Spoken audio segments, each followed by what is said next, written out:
Edc1200 Assignment 2, The Stolen Generation.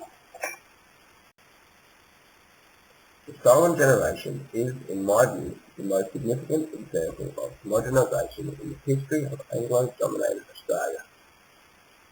This extreme example of dominance due to an intolerance of difference and diversity, which involves the forced removal of Aboriginal and Torres Strait Islander children from their families, is official government policy between 1909 and 1969.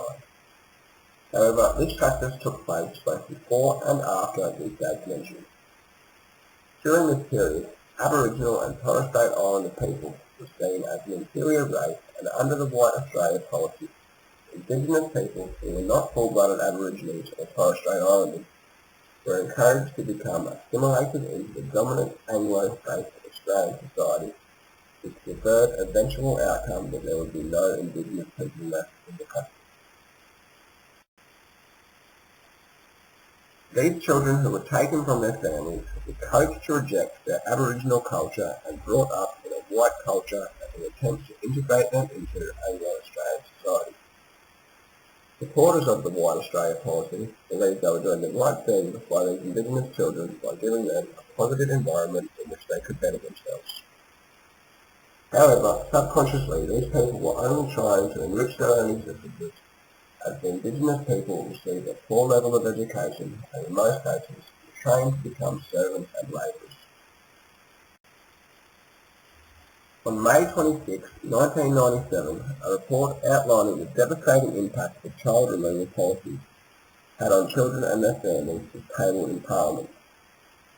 This report was dubbed the Bring Them Home Report and signified the start of an Anglo-dominant society trying to make amends for decades of abuse and mistreatment of an entire race due to an intolerance of difference. At the time, Prime Minister John Howard refused to make an official apology, declaring that the current generation could not be held accountable for past mistakes, even though he was a member of Parliament during the 1960s when the removal policies were in place. On February 13, 2008, Prime Minister Kevin Rudd of the newly elected Labor Party issued a formal apology to the Indigenous people of Australia in Parliament on behalf of the Australian Government. A full version of Kevin Rudd's speech can be found by looking up Hansard, which is a record of all things said in Parliament for the 13th of February 2008 at www.aph.gov.au.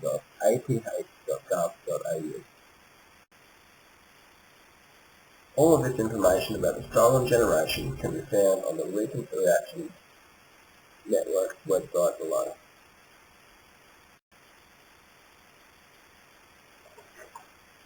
Let's have a look at the collective identities from the different perspectives involved in the stolen generation. Firstly, there is the collective and generalised identity of the Indigenous people. From the dominant white people's point of view, the Indigenous community is seen as an inferior race, unable to look after and raise their own children in a manner suitable to the Anglo-Australian society. Even once taken away from their families and placed into the custody of white families and European-dominated orphanages, these people were seen as unable to contribute anything to society except roles as servants and labourers. Obviously, this perspective is extremely racist and outdated, and the majority of Indigenous people involved in the stolen generation have suffered severe and prolonged psychological trauma from the events that will never be repeated nor fully reconciled. From the Indigenous people's point of view, they were raising their children as they had been raised, within a culture rich in tradition and with a strong love of the land to which they belong. The second collective identity is that of the European Australian people. From their own perspective, they were the superior, dominant race that reserved the right to change the Indigenous Australian children's cultural beliefs by forced integration and drastically changing the way in which they were raised. From the Indigenous people's perspective, the white people who were forcefully breaking up their families were seen as unfair tyrants, with no respect for the Aborigines' tradition, culture and general way of life. Because of loss and destruction of records at the time, a lot of Indigenous families were unable to be reunited, creating a whole generation of Indigenous Australians who are unclear on the family lineage and background.